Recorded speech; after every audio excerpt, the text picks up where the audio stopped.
জীবন বড়ই কষ্টের।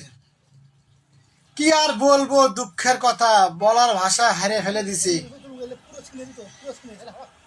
এই যে কয়েকটা দিন মুষলধারে বৃষ্টি হওয়ার কারণে আমাদের এই বাঁশের সাঁকোটা আবার ভেঙে পড়ে গিয়েছিল। গাড়ি পারাপারে অনুপযোগী হয়ে গেছে, মানুষ হেঁটে যেতে ভয় পায়। তা বেশি কষ্ট তো আমারই হয়, কারণ আমার মোটর সাইকেল আছে, চিন্তাটা আমারই বেশি। তাই আমি নিজে ওখানে উপস্থিত থাইকা বাসের সাঁকোটা মেরামত করার জন্য চেষ্টা করতেছি।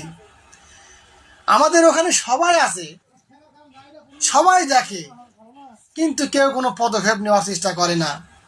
চেয়ারম্যান আছে, মেম্বার আছে, হ্যাঁ, ভোট হওয়ার সময় হলেই বাড়িতে গিয়া দাঁড়া দাঁড়া ধর্ণা দেবে যে আমাকে যদি ভোটটা দেন, আপনারা কি করে চাবেন আপনার তাই করে দেব।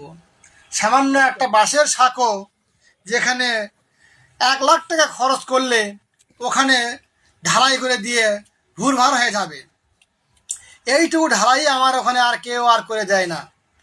শুধু ভোট দাও ভোট দাও, ধান্দা একটাই, মানে জিততে পারলি মনে করেন যে ওরাই সেনা, ওখানে আর কে যায়। তো নিজেকে জিনিস নিজেরাই চেষ্টা করতেছি, যতদিন পারাবার হতে পারি। কোনো সদাই ব্যক্তি যদি থেকে থাকে